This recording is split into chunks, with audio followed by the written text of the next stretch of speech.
Yaseh shalom, Yaseh shalom, shalom aleinu ve'al Israel. Yaseh shalom, Yaseh shalom, shalom aleinu ve'al Israel. Yaseh shalom, Yaseh shalom, shalom aleinu ve'al Israel. Yaseh shalom, hey, Yaseh shalom, shalom aleinu ve'al Kol Yisrael.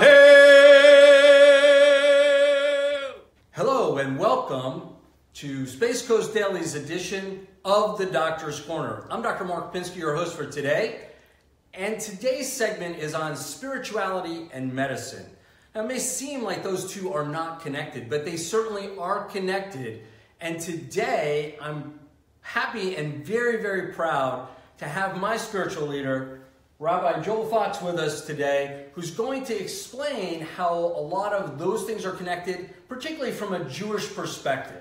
Rabbi, welcome. Thank you so much for having me. Good to see you. I know you want to do your thing, so you can do your thing. Yes, sir. This is fantastic. Havenu Shalom Alechem. How good it is and so wonderful that we're together. I pray and hope that we're all joyous, happy, and healthy for many years to come. Havenu Shalom Alechem. Oh, Havenu Shalom Alechem. Havenu Shalom Alechem. Havenu Shalom, Shalom, Shalom Alechem. Hey! Very good. That was impromptu. That's awesome. All right, so tell us from your perspective, from the Jewish perspective. I know there's a lot that's been spoken about, medicine and how Judaism discusses medicine and healing. And so if you could do me a favor from an Old Testament perspective, sort of give me a little intro on how those are related. So wonderful question, and so we can go back all the way back to the times of Abraham and Sarah, our patriarch and our matriarch. And one thing that we all try to emulate Abraham and Sarah, as we know about their tent was open on all sides. And not only his hospitality as he invited guests that were traveling through the desert, give them some shade and give them some water, but we learn in the Torah, of course, the 5 books of Moses in the Bible, of his medical and his healing powers. He actually had a special necklace with a stone in it, and God gave him these extra powers, these extra abilities to heal people. And he was known, word of mouth, everyone said, as you're traveling through, make sure you stop at Abraham and Sarah's tent. And as people would come to his tent and they would look inside of this beautiful stone necklace, whatever ailment they had, they would be healed. Well, Abraham was such a humble man, of course, his beautiful and amazing wife, Sarah, but he didn't want that responsibility, and he didn't want to be the ego. He was a very humble man. And so at some point he was having this conversation with God, and he says, I don't want that pressure on my shoulders. And he takes this special stone healing necklace and he throws it up in the air, and from there it goes towards the sun, and the sun took over the healing ability of the solar energy and the solar powers. That's so cool. So again, that pertains to medicine, and we still talk about healing powers, and a lot of us talk about the healing powers of the sun. Of course, now we know we have to be very careful with the sun, but nonetheless, kind of neat to see how those interact. Rabbi, what other healing methods does Judaism speak about? Well, actually, there are a few other methods, and again, I'm going to go back, I'm going to fast forward from Abraham, make it all the way to the times of Moses. Of course, we know the whole Passover story. The Jews were freed from slavery, and now they're making their way as they've crossed the splitting of the Red Sea, and they're starting the 40-year journey in the desert towards the Promised Land. And the first body of water they come to is an area called Marah, this bitter water. And they're complaining. They're like, hey, Moses, what's going on here? This is not exactly Fiji spring water, So Moses shows us the healing abilities to cure, to purify, and make the bitter water sweet. And so he takes the herbs and plants and trees out of the ground, dips them in the water, and has this purifying, healing quality. And he healed the bitterness of that water. So we learn from this that our herbs, our plants, our vegetation is very, very much important to us. Now, of course, in addition to mankind, we were told that we have to put a lot of our faith and belief in God as well. But God tells the Jewish people that it's important that we find a physician, that we find of course, a very well, highly trained doctors like yourself, right? As a matter of fact, there's a tradition in Judaism that says you should never even live in a town and in a city that doesn't have a doctor in it. It's very, very important. So it's very godly to have a doctor. It's very godly to take care of your body, regular visits, and of course, all of the expertise we learn from people like yourself. In addition to that, it is advised that the doctor should be a friend, someone that you can trust, and so on. And so that all being said, you want to do all of that, you go to your physician, you go to your doctor, and in culmination with your doctor, your herbs, your plants, your vegetation, you also have spirituality, you also have prayer for God as well. For anything that, in the unfortunate case that doctors can't heal, then we turn to God for those type of things. Terrific.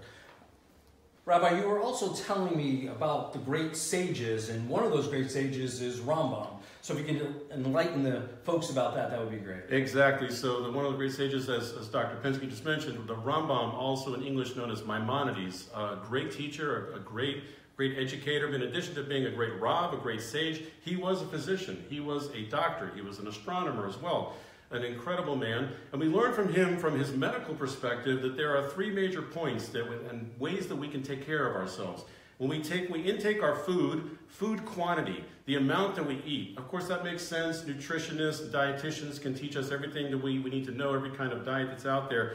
But what spiritually we're talking about is that you should never take too much food where you're bloating, so to speak. You always leave a little extra. And that sounds, keep your stomach about 3/4 full. Now, we don't have like a meter like our fuel gauge, but more or less we figure out how to do that. But spiritually speaking, the idea is that by leaving some room physically in your stomach, you're also leaving some emotions and some spirituality, and leaving room to give and to receive and to do right, to live by the commandments given by God, and again, in the Torah.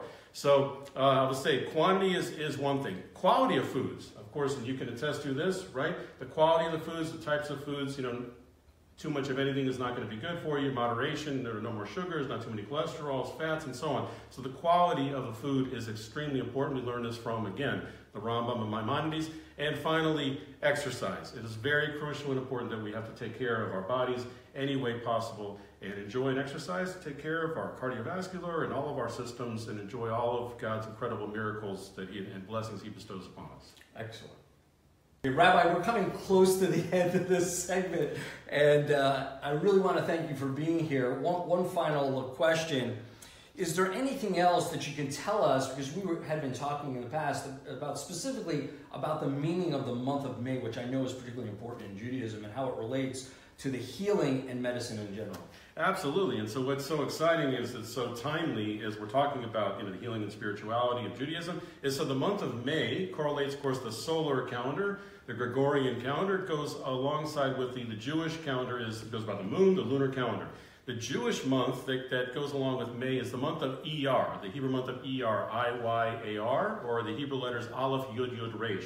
Aleph, Yud, Yud, Resh, the Hebrew letters is an acronym for Ani, Adonai is God, I am your God, Rofecha, your healer, your doctor, your healer. So, Iyar, I am your God. So God is telling the Jewish people, I am your God, your healer. And so we learn from this that the month of Iyar, the month of May, is the healing month. It has very, very special qualities. Now let's think about this. This is not by coincidence. It turns out that in the month of May, the harvest season in Israel, most plentiful time, you have watermelons and various melons and grapes. And I'm going to ask you, Dr. Pinsky, please tell us medically, what is the benefit if, let's say, I went on a melon grape diet, so to speak? Well, one of the benefits of eating fruits, vegetables, melons, but particularly melons, is that they do have a cleansing property to them. So the month of May also serves as a new beginning in all of the way we think, of blooming, of so to speak. For the new year, it's still springtime. And so the melons themselves have this cleansing type of effect. But the one thing that we had talked about before was there's certain properties in the plants themselves that are released. So do you want me to take that? Or? Well, I'm going to let you take it. As a matter of fact, I'll set it up, pass it on to you. So in other words, you're exactly right. Again, in Israel, we have the new leaves are growing on the trees, and of course, all the flowers are blossoming. So please tell us and give us your insight on that. Right. So when that happens, they release certain chemical properties. We inhale those chemical properties, and of course, although we just think of allergens and bad things that happen, one of the great things that happens, science has clearly proven that ingestion of those properties actually activates our own natural killing cells, which helps us fight off disease. And there's even studies that actually show that it helps fight off cancer. So the springtime for us, even though a lot of us suffer from allergies, is particularly a time of healing. Now, we also talked about something that was very interesting. We talked about the pollen aspect, so I'm going to Yes. let you take that because I thought that was interesting. I never heard of that before. Absolutely. I like it. Not only you, but there's people are going to say, what is he talking about? So actually, the high pollen count in the month of May can be a good thing.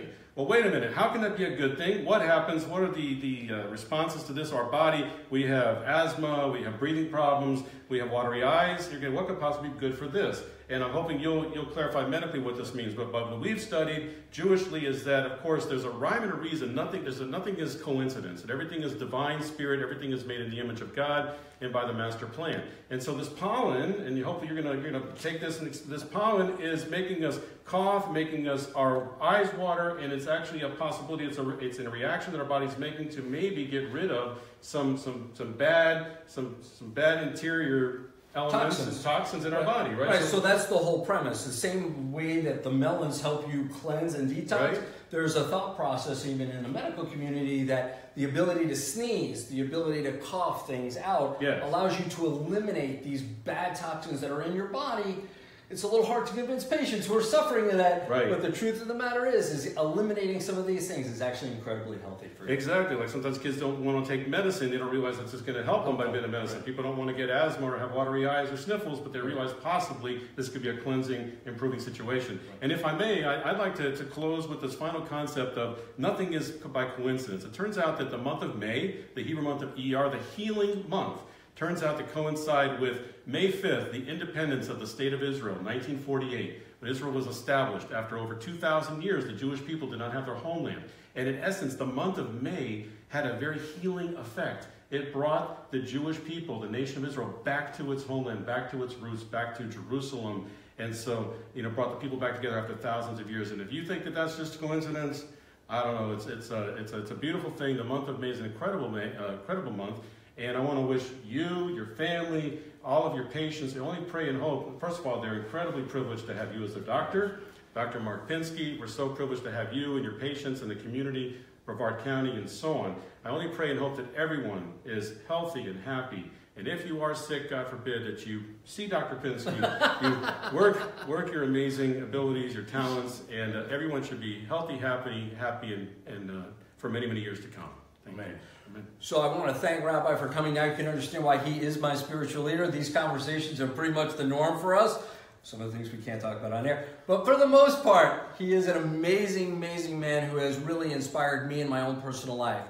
In conclusion, let me just say that there truly is a connection between the spirit, medicine, and healing. For the last 20 years here in Brevard County, and even throughout my training, I have spoken about the importance of the mind, the body, and the spirit in not only healing, but truly preventing disease. And this is just another example from a biblical perspective how that really is true. I've been witness to it. I've seen it. I hope you all will find that spirit and find all of those healing properties. Until next time, for Space Coast Daily and the Doctor's Corner, I'm Dr. Mark Pinsky. Have a great day. Take care. Bye-bye. Rabbi Joel Fox is a rabbi and cantor. His father, Rabbi Eddie Fox of blessed memory, was also a rabbi and cantor. He started his rabbinical and cantorial training and practice in his late teens, early 20s, serving as both a chaplain and performer in the acclaimed IDF, or Israeli Defense Force Rabbinical Unit, and band.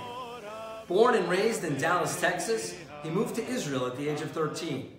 He received his cantorial training at Tel Aviv Cantorial Institute and was ordained in 2014 at the Rabbinical Seminary International in New York. Rabbi is a very dynamic and passionate spiritual leader with abundance of experience in all areas of pastoral care. And he has knowledge of religious practices, liturgy, and music that is incredibly extensive. He enjoys leading musical interfaith services while incorporating traditions from all different faiths. He officiates at life cycle events, training youth and adult choirs, as well as various musical assemblies. He has a broad musical repertoire in English, Hebrew, Yiddish, and a little bit of Spanish and Italian. Rabbi uses his musical skills and talent to maximize congregational participation.